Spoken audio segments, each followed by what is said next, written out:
안녕하십니까. 온라인 홈퍼니싱 유통기업 스튜디오 3믹의 대표이사 최정석입니다. 오늘 시간을 내주셔서 감사드리고 여러분들께 저희 회사 IR을 시작하도록 하겠습니다. 먼저 가구 시장의 트렌드 변화에 대해서 여러분들에게 설명을 드리고 싶습니다. 많은 분들이 그런 염려를 하십니다. 인구가 줄어들고 있고 결혼을 안 하고 있고 또 경제 상황 때문에 주택 거래가 굉장히 힘들어지는 이런 상황에서 가구 회사의 어떤 성장에 대한 미래가 있을까? 이런 합리적인 질문을 해주시는 것이 요즘 현 상황인데요. 저희가 속해 있는 이 시장은 앞에 말씀드렸던 그 시장이 아닌 또 다른 형태의 시장에서 저희들이 성장을 해나가고 있습니다. 예를 들면 전체 가구 수는 줄어들고 있지만 1인 가구는 계속 급성장하고 있고요. 그리고 당연히 온라인 마켓은 오프라인에 비해서 훨씬 더 성장을 하고 있는 게 사실이죠. 그리고 많은 고객들이 구매 빈도는 굉장히 늘어나고 있고 교체 주기는 굉장히 짧아지고 있는 이 시장이 있습니다.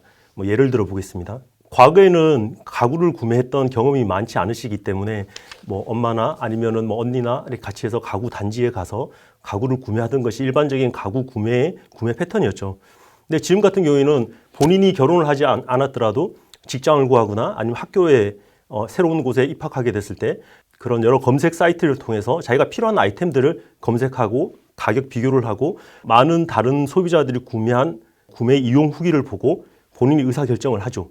옛날 같으면 침대나 아니면은 이런 그 가구에 대한 매트리스 같은 금액대가 워낙 100만 원, 200만 원이 굉장히 넘어갔기 때문에 이사할 때마다 용달차에다가 실어서 이사를 가고 옮겨가면서 10년, 20년 쓰던 것이 일반적인 관행이었지만 지금 같은 경우에는 본가에 내가 한 번씩 갈 때마다 사용하는 침대 그냥 두고 이사 가면 온라인으로 또 하나 사고 그 다음에 내가 이사를 가야 된다. 그러면 당근마켓에다가 쓰고 있던 침대 올려주고 그 다음에 내 침대는 새로운 침대는 새로 가는 집에 배송을 시키는 것이 요즘의 구매 사용 행태로 볼 수 있습니다. 그래서 꾸준히 성장하고 있는 패션 SPA 가구 트렌드라고 제가 말씀드렸는데 패션 SPA 가구라고 제가 표현한 데는 그에 대한 이유가 있습니다. 우리가 처음으로 경기 위기를 겪었던 IMF 때 로드샵이라든가 아니면 재래시장, 백화점 모두 굉장히 힘든 시간을 보낼 때였죠. 하지만 그 시기는 우리나라의 디스카운트 스토어의 초석을 다지는 시기였습니다.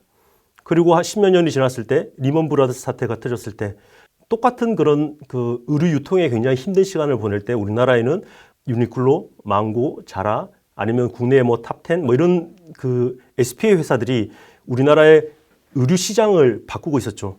지금 우리나라는 새로운 위기를 겪고 있지만 이 안에서 아까 말씀드렸던 온라인 홈퍼니싱 기업들은 새로운 시장을 더 열어가고 있는 상황이기 때문에 여러분들이 염려하시는 이게 위축될 가구 시장이 아니라 생필품에 가까운 이 가구 시장을 가장 합리적인 가격에 고객에게 돌려드리는 성장하는 시장이라고 여러분들께 강조드리고 싶습니다. 다음 장 넘어가겠습니다.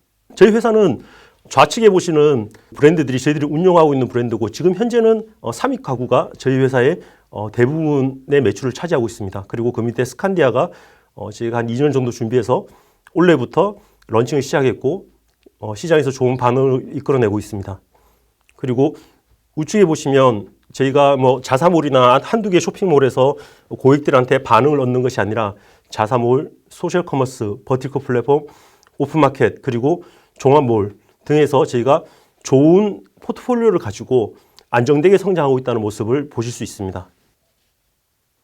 저희 회사 현황에 대해서는 보시는 바와 그에 같지만 저희 회사 설립은 2017년 9월 8일 날 설립해서 이제 만 5년이 지났고요. 6년 차에 들어섰습니다. 뒤에서 설명을 드리겠지만 저희 임직원 수는 지금 53명에서 작년도 약 840억의 매출을 했습니다. 인당 생산성이 저희 콜센터나 아니면 일반 디자이너들이나 반드시 영업활동 인원이 아니라도 저희 구성원 전체가 인당 15억 이상의 매출을 하고 있는데 이 정도의 효율은 일반 제약회사나 아니면 전통적인 가구회사나 경쟁회사의 몇 배가 되는 굉장히 높은 효율을 자랑하고 있는 저희의 조직 운영의 노하우가 녹아있는 그 숫자라고 말씀드릴 수 있겠습니다.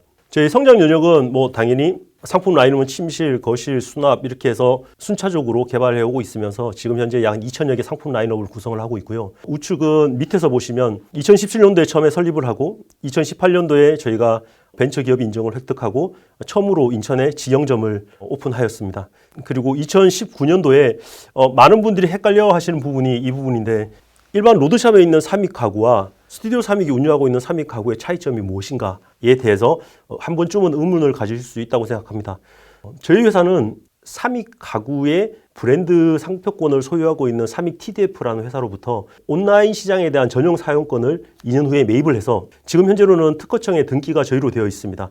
그래서 저희가 주도적으로 이 브랜드를 키워가고 온라인 시장에서 계속 성장시켜 나가는데 안정적인 기반을 확보해 놨다고 말씀드릴 수 있습니다. 그리고 2020년도에 삼익에 대해서 굉장히 집중하고 있는 가운데 다음 후속 주자, 저희 세컨 브랜드는 무엇을 할까 고민 중에 스칸디아의 상표권을 인수를 해서 저희가 새로 준비하는 시간을 가졌었고요. 그리고 그 시점에 쿠팡 풀필먼트 사업 파트너 선정이라고 제가 적어뒀는데 이 시기에 저희는 실은 먼저 미국 아마존의 풀필먼트 사업에 직접 뛰어들어서 많은 수업료를 치르면서 저에 대한 노하우를 저희가 획득하게 되었습니다. 그리고 대한민국의 플랫폼 회사들도 이 사업에 뛰어들 수밖에 없겠구나라고 판단을 해서 준비를 하고 있었고 대한민국의 유수의 그런 플랫폼 회사들이 이 비즈니스를 시작했을 때 저희가 같이 호흡을 맞춰서 진행을 할 수 있는 그런 준비를 해 놓았습니다. 그리고 저희가 그 이후에 오늘의 집이라든가 SSG 쓱 배송 아니면 스마일 배송 그리고 조금 있으면은 큰 플랫폼 회사인 네이버의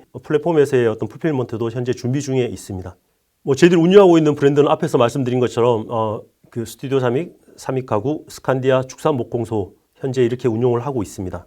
연도별로 빠른 성장을 했었고 영업별 이익이나 단기 순이익도 지속적으로 성장을 하고 있었고요. 지금 표에 보시는 바와 동일합니다. 저희 회사를 그 온라인 유통회사라고 생각을 하니까 어디서 물건 받아와서 판매만 대행하는 그런 회사가 아닌가라고 생각하시는 분들도 많이 있는데 저희 회사는 기획과 개발을 저희가 직접 다 운영을 하고 있습니다. 그리고 제작은 OEM을 통해서 진행을 하고 있고요. 국내에 약 40여 군데 파트너들이 있습니다. 지금 현재도 계속 늘어나고 있는 중이고요. 유통은 대부분 B2C로서 저희들이 고객들한테 공급을 하고 있고요. D2C로서 또 제조사에서 직접 고객들한테 배송을 가는 그런 물류 시스템도 저희들이 갖추고 있습니다.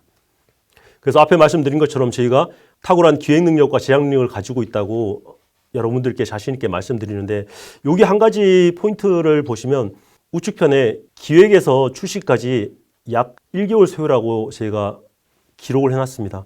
전통적인 가구 대사는 통상 SS 봄 시즌, 그 다음에 FW 가을 인테리어 시즌에 맞춰서 카탈로그를 발행을 하고 신제품 촬영을 하고 해서 시장에 반응해 나가는데 저희들은 온라인 회사로서 시장의 필요나 아니면 트렌드에 굉장히 민감하게 그리고 스피드 있게 움직입니다. 그래서 한 달에 한 2번 정도 신제품 촬영을 하고요. 그러니까 연 20회 이상 신제품 촬영과 또는 반드시 저희의 어떤 기획뿐만 아니라 저희한테 그런 도움을 요청하거나 많은 플랫폼 회사에서 협조 아니면은 그 조인트 기획하는 제품들까지도 제가 굉장히 빠른 시간 내에 소화시켜가면서 시장에 발빠르게 대처를 하고 있습니다. 이런 것들이 저희 회사의 굉장히 큰 장점이라고 말씀드릴 수 있습니다. 이건 좀 재밌는 장표인데요.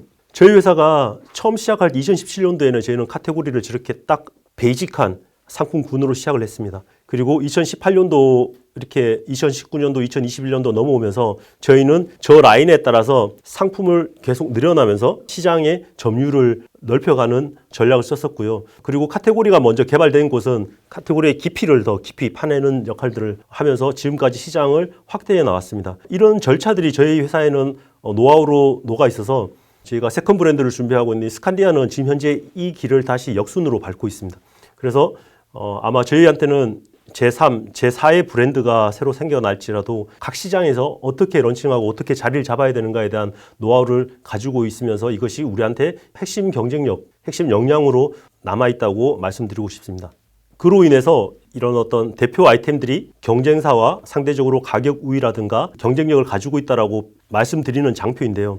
저희 회사는 뒤에 설명을 드리겠지만 아까 처음 말씀드린 것처럼 인적 생산성도 굉장히 높고요. 비슷한 규모의 경쟁사와 비교했을 때 재고는 거의 한 절반 정도밖에 되지 않습니다. 그리고 저희는 가성비와 가심비를 자랑하면서 저희 회사 경영이 방만하면 안 되지 않습니까? 그러니까 그런 고정 비용에 있어서도 여러분들께서 공시된 경쟁사의 자료들을 보시면 굉장히 슬림하고 굉장히 경쟁력 있고 가성비가 뛰어난 조직이라는 것을 확인하실 수 있을 거라고 생각합니다. 시장에는 어떤 시기를 잘 만나서 특별한 한두 플랫폼에서 탁월한 성과를 내는 아니면 몇 년 동안 어떤 유행이라든가 어떤 제품 히트를 쳐서 몇 년 동안 굉장히 빠르게 성장하고 시들어가는 회사들이 많이 있지만 저희 회사는 자사몰에 대한 비율, 소셜 커머스, 오픈마켓, 뉴 플랫폼 등 여러 플랫폼에서의 지속적이고 그 다음에 균형 잡힌 매출과 성장을 유지를 하고 있습니다. 이런 것들이 저희가 반짝하는 그런 기업이 아니라 앞으로도 지속적으로 이 성장을 유지할 수 있는 그런 기업이라는 것을 여러분들께 설명드릴 수 있습니다. 네, 이 장표는 홈퍼니싱 최적화 유통 능력, 유통 구조 혁신이라는 장표인데요. 저희 회사는 매달 한 4만에서 5만 건의 주문을 처리합니다. 하지만 저희 회사가 소유하고 있는 물류센터나 물류인프라는 없습니다.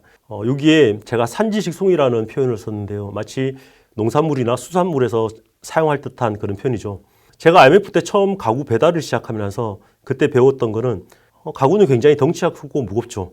어떤 제조사에서 저희 창고를 이동하면은 예를 들어 소파를 보면요. 한 4-5조 저희 창고를 입고를 시키면 조당 한 3-4만 원이 올라갑니다. 다시 지방으로 보내면 그 금액이 또 올라가고요. 거기서 고객님 댁에 보내드리면 다시 올라가는 이런 구조입니다. 그리고 이동할 때마다 상처가 생기고 파손이 생기고 이런 것들은 고스란히 전체 비용 증가로 올라갑니다. 그래서 느꼈던 것은 최대한 제조사에서 직접 고객한테 갈 수 있는 배송 라인을 구축하는 것이 가장 중요하다고 생각을 했고요. 여기에 덧붙여서 이런 재밌는 이야기인데 한 10년 전쯤에 여러분들 동네에서 가장 인기 있던 중국집이나 그런 식당을 보시면 그 회사의 사세를 보여주는 것은 그 앞에 놓여진 배달 오토바이의 대수였습니다. 그래서 지나가다 보면 저 집은 장사가 얼마나 잘 되면 배달 오토바이가 10대나 돼 이렇게 확인할 수 있었죠. 하지만 요즘은 그런 회사가 없죠. 왜냐하면 대부분 다 그런 배민이나 아니면 쿠팡이츠나 그런 3자 물류 배송 인프라를 이용해서 고객들한테 배송을 직접 진행하는 그런 형태로 바뀌었죠. 그렇게 진행해도 좋을 만한 사회적 인프라가 구축되어 있기 때문에 그렇습니다. 가구 시장도 마찬가지입니다. 이런 온라인 문화가 발달하고 그 다음에 여러 가지 앱이라든가 아니면 배송 관련되어 있는 그런 인프라들이 강화되고 발전되면서 지금은 가구 또한 제조사는 좋은 품질의 제품을 신속하게 만드는 것이 그 회사의 역량이고 저희는 잘 팔고 이 주문을 관리하고 그 다음에 상품 기획을 잘 해나가고 이래서 이 시장이 필요로 하는 물건들을 딜리버하는 것이 저희들의 경쟁력이죠. 그리고 거기에 특화되어 있는 그런 3자 물류 시스템인 또는 제조사 직접 운영하고 있는 자사 물류 시스템을 활용하는 것이 가구 산업에서 높은 효율을 운영하는 데 있어서 핵심 키라고 말씀드릴 수 있습니다. 그래서 우측 하단을 보시면 인당 생산성 비교를 해놨는데 저희 회사 같은 경우에는 아까 말씀드렸지만 53명이 평균 1년에 16억의 매출들을 올립니다. A사는 저희와 비슷한 경쟁사, 온라인 경쟁사의 효율이고요. B사는 오프라인의 유명한 대규모 회사의 효율입니다. 보시면 아시겠지만 거의 2배에서 4배까지 저희가 생산성이 높다는 걸 말씀드릴 수 있고요. 재고 자산 회전율도 마찬가지입니다. 그래서 이런 것들이 저희가 가성비와 가심비를 시장에 딜리버리 할 수 있는 저희 자체적인 능력을 갖추어가고 있다는 것을 표현하는 반증이라고 생각합니다. 저희 회사는 그 삼익몰이라는 자사몰을 운영을 하고 있고요. 저희 회사 매출의 한 15에서 20%를 차지하고 있습니다. 보통은 자사몰 비중이 굉장히 높거나 아니면은 외부몰에 전부 다 집중해서 운영하는 형태를 많이 하고 있는데 저희는 그 포트폴리오를 잘 운영하고 있고 실질적으로 20%라고 하지만 이미 한 150억에서 200억 정도의 자체적인 운영을 할 수 있는 그런 플랫폼이고요. 연도별로 회원 현황도 꾸준히 증가하고 있습니다. 저희들이 별도의 어떤 회원 가입을 위한 프로모션을 통해서 이벤트를 통해서 일시적으로 회원들을 확 늘렸다가 줄어드는 그런 형태의 회원 현황이 아니라 진짜 어떤 제품이 필요하신 분들이 네이버나 구글을 통해서 상품을 검색하시고 그에 대해 구매를 하신 분들이 저희에 가입하신 살아있는 고객들의 데이터들이거든요. 이것은 저희 회사의 굉장히 중요한 자산이고 실질적으로 자사몰에 대해서도 저희가 충성 고객을 꾸준히 확보하고 있다고 여러분들께 말씀드릴 수 있습니다. 업계 최초의 풀필먼트 사업 진입이라고 있고 지금 현재로는 저희 회사의 굉장히 중요한 핵심 역량 중에 하나로 자리를 잡고 있습니다. 분기별로도 꾸준히 성장을 하고 있고요. 대한민국의 큰 회사들은 대부분 다 이제 참여를 하고 있죠. 우리나라의 국내 플랫폼 회사들의 그런 좋은 모델인 아마존의 주요 사업 중에 하나이기 때문에 모든 회사들이 여기에 대한 어떤 역량들을 갖춰가고자 하고 있고 2020년도 9월 달부터 선두주자인 쿠팡, 그 다음에 오늘의 집, SSG 이렇게 해서 사업들은 계속 확장을 해나가고 있습니다. 그러면 다른 회사들도 그냥 참여만 하면 되는 거 아니야? 라고 하지만 실은 이 풀필먼트 산업은 그 사업을 운영하는 플랫폼 회사 입장에서도 굉장히 큰 비용이 들어가는 사업이고 그에 대한 효율을 관리하는 것이 굉장히 중요합니다. 그리고 정확한 상품 매출에 대한 예측, 그 다음에 그런 어떤 시장의 큰 기복을 흡수할 수 있는 제조사의 컨트롤, 이런 것들이 굉장히 중요한 요소로 남아있고, 실질적으로는 예를 들어서 다른 플랫폼 파트너들도 이 사업을 하고 싶어 하지만 실은 자체적으로 준비해야 될 것들이 많이 있다 보니까 시간이 좀 지연되는 부분도 있습니다. 하지만 저희는 쿠팡 오늘의 집 4분기 때 런칭한 네이버까지 저희가 항상 우선 사업자로 선정돼서 오히려 그 회사에 맞는 풀필먼트 사업을 디자인하는데 도움을 드리고 있고, 또 거기에 적합한 제품을 저희들이 개발하고 딜리버리 하면서 각 플랫폼에서 저희가 상위 랭킹을 하면서 이 사업을 꾸준히 늘려가고 있습니다. 지금 현재까지도 저희 회사 전체 비즈니스의 약 한 20%가량을 풀필먼트 매출로 저희가 구성을 하고 있습니다. 아마 이미 시작은 했지만 거기에 대한 추가적인 준비를 하고 있는 다른 플랫폼 사업자들도 이 사업을 위해서 계속 에너지를 더 쏟아붓고 지속적으로 성장할 그런 사업 구조라고 생각을 하고 있습니다. 저희가 원래 그 스칸디아 브랜드를 저희의 세컨 브랜드로 런칭을 했었고요. 원래 정말 힘든 시간이었지 않습니까? 하지만 올 1분기 때 런칭했었지만 저희가 우측에 3개년 매출 추정치 보시면 알겠지만 첫 해의 매출로 목표로 잡았던 39억은 저희가 충분히 달성할 수 있을 거라고 생각을 하고 있고요. 이미 저희 매달 주문 매출로 한 6억에서 7억 정도 고객들로부터 주문 매출을 받고 있는 상황이기 때문에 저희의 기대치는 내년에는 100억대 이상으로 성장할 수 있는 중요한 사업의 하나의 성장 엔진으로서 자리 잡고 있습니다. 네, 지금 보시는 성장 로드맵 장표는 좌측에 보시면 저희 회사가 지금까지 성장했던 방식인 신규 카테고리를 확대하면서 저희 외형을 꾸준히 키워왔고요. 우측은 보유 브랜드를 하나씩 확대하면서 저희의 브랜드 역량을 강화하고 시장을 넓혀가는 중요한 전략으로 사용했습니다. 이 두 가지의 방법은 저희가 꾸준히 활용할 것이고, 저희도 지금 스칸디아에 이은 다음 브랜드를 계속 진행 중에 있습니다. 그래서 저희가 시장의 빈틈과 아니면 시장에서 저희가 획득할 수 있는 그런 마켓들을 잘 확인해서 저희가 지속적으로 성장할 수 있도록 하겠습니다. 앞에 설명드린 것과 같이 25년 이상 저희가 홈퍼니싱 유통 전문 인력들로 포진되어 있고, 독자적인 기획 디자인 능력을 가지고 있고, 또 탁월한 아웃소싱 관리, 생산 효율성, 그 다음에 D2C 물류 시스템 구축으로 수익성을 저희들이 제고할 수 있고, 또 업계 최초로 풀필먼트 진입으로 가구 유통시장을 선도하고 있습니다. 이 업계에 또 새로운 어떤 시스템이나 새로운 어떤 플랫폼들이 생긴다면 아마 저희들은 가장 먼저 뛰어들어가서 여기에 대한 우위를 점유하고 또 거기에 대한 노하우들을 회사 내부에 축적시키는 그런 방식으로 저희 회사는 저희 경쟁력들을 지속해 나갈 것이라고 여러분들께 말씀드리겠습니다. 이 장표는 우측 장표는 기존의 가구 대기업들의 올 상반기 실적입니다.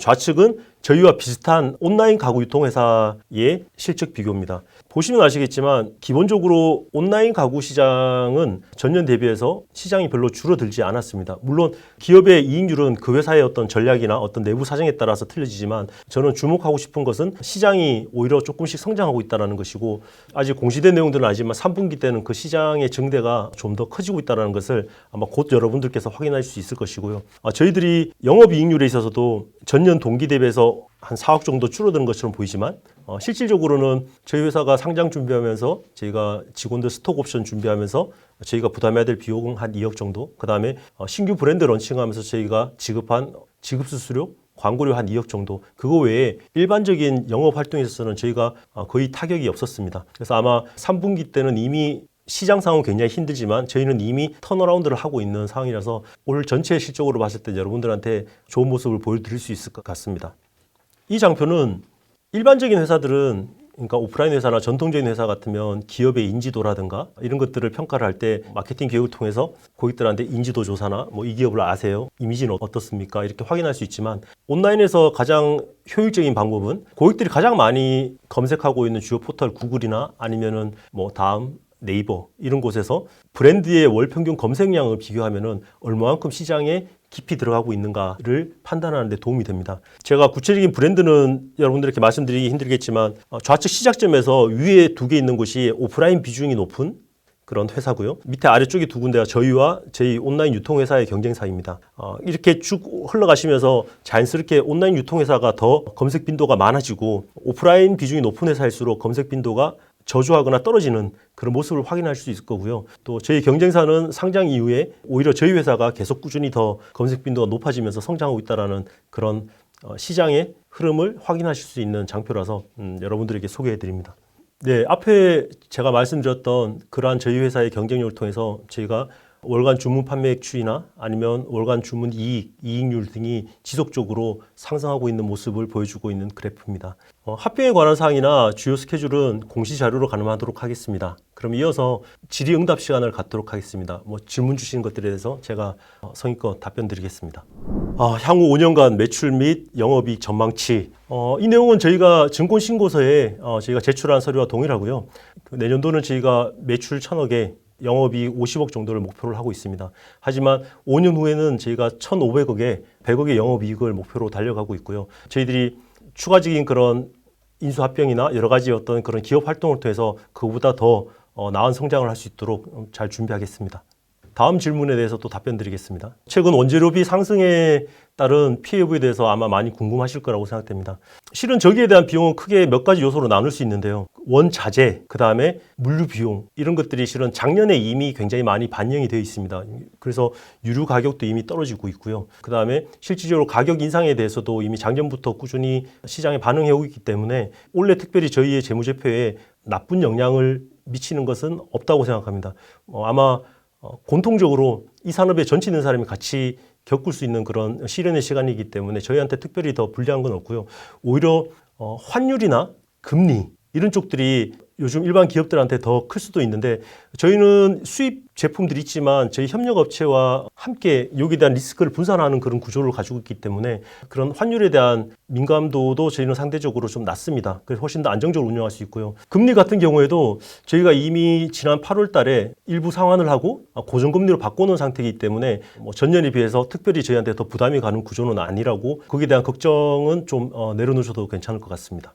네, 다음 질문 보겠습니다. 상장 후 회사가 구상하는 주주 친화 정책. 저희가 생각하는 가장 중요한 어떤 주주 친화 정책은 저희 해야 될 일에 대해서 집중하고 경쟁력을 제고하는 것이 가장 중요한 것이라고 생각을 합니다. 그리고 저희가 상장 이후에 추가적인 신주 발행이라든가 이런 것들을 통해서 그 주주분들의 어떤 가치를 희석시키는 그런 것들을 하기보다는 어떤 자사주 매입이라든가 벌어들인 그런 수익을 그 주주분들한테 배당하는 그런 정책들에 대해서 저희가 적극적으로 검토하도록 하겠습니다. 예, 다음 질문은 기업 가치 조정 배경에 대해서 질문 주셨는데요. 저희 회사가 최초로 그 외부 투자자분들이 저희 회사에 관심을 보이고 또 투자를 했던 시점이 작년도 3월 달입니다. 그 시점에 저희가 약 300에서 330억 정도의 밸류를 측정을 받았고 그에 대한 근거는 그 투자자분들이 시장에 비슷한 비교 그룹들의 밸류를 보고 확인해서 저희 회사에 투자를 해주셨고 그만한 가치를 평가해 주셨습니다. 또 저희 회사가 성장이 워낙 빠르다 보니까 작년도 하반기에 또 다른 투자자분들 그리고 기존의 구주를 가지고 계셨던 기존 투자자분들이 추가로 저희 회사의 평가를 진행해 주셨는데 그때는 시장에 변동사항이 몇 개 있었습니다. 뭐냐면 저희가 그 업계에 1위로서 기존의 경쟁자를 뛰어넘는 그런 실적을 내면서 저희가 좀 더 좋은 평가를 받을 수 있었고요. 9월 달에 제가 작년 9월 달에 받았던 평가가 약 650억 밸류를 받았었습니다. 그리고 다시 올 4월 달에 거래소에 증권신고서를 제출할 시점에 저희가 약 970억 정도의 밸류를 받았었고요. 이 시점에는 아까 말씀드렸듯이 시장에서 공정하게 평가를 이미 받고 있는 그런 비교 그룹들의 어떤 밸류를 항상 저희들이 민감하게 관찰할 수밖에 없었고 그에 대한 평가를 저희가 수용하는 그런 자세로 이 평가에 임했었습니다. 또 그 시점에서는 저희가 아직 장부에는 반영이 안 돼 있지만 저희 회사가 입주해 있는 사옥에 대한 부동산 가치 상승도 굉장히 큰 역할을 했던 것 중에 하나였습니다. 그 이후로는 실은 시장에서 굉장히 시장 경기가 나빠지면서 저희가 금감원에 다시 제출을 할 때 전체적인 시장 밸류에 맞춰서 기업 가치를 조율하고 3분기 들어와서 시장이 더 나빠지는 상황이 되었을 때 저희들도 거기에 맞춰서 계속 보조를 맞추면서 공정한 평가에 맞추기 위해서 저희들이 기업 조정했던 것이지 저희 회사가 어느 특정 시점에 저희 회사가 높게 평가를 받았거나 아니면은 이제서야 거기에 대한 평가가 좀 더 가까워졌다기보다는 전체적인 시장의 흐름에 저희가 맞춰서 최대한 합리적인 평가를 끌어내기 위해서 저희가 거기에 최대한 수용하는 자세로 저희가 임했음을 여러분들께 말씀드릴 수 있습니다. 네, 마지막 질문입니다. 상장 후 사업의 목표에 대해서 질문을 주셨는데요. 아까 설명드렸던 바와 같이 저희 회사는 지속적으로 저희 회사의 어떤 취급 품목에 대한 확장, 그 다음에 브랜드에 대한 확장을 지속할 계획을 가지고 있고요. 그리고 시너지 효과를 낼 수 있는 저희 회사와 좋은 궁합이 맞는 홈퍼니싱 온라인 회사의 어떤 강소기업들을 인수 합병하는 전략도 함께 세워나가고 있습니다. 이에 대해서는 저희 그 기존 투자자들이라든가 저희 회사들의 어떤 기존 주주들도 적극적으로 저희 회사를 지켜봐왔고 저희 회사 성장을 확인했던 그런 회사들도 여기에 대한 적극적인 의지를 비추고 있기 때문에 저희가 좋은 시너지를 낼 수 있는 그런 전략을 구사할 수 있을 것이라고 생각하고 있습니다. 네, 지금까지 저희 스튜디오 3위기의 IR을 경청해 주셔서 감사드립니다.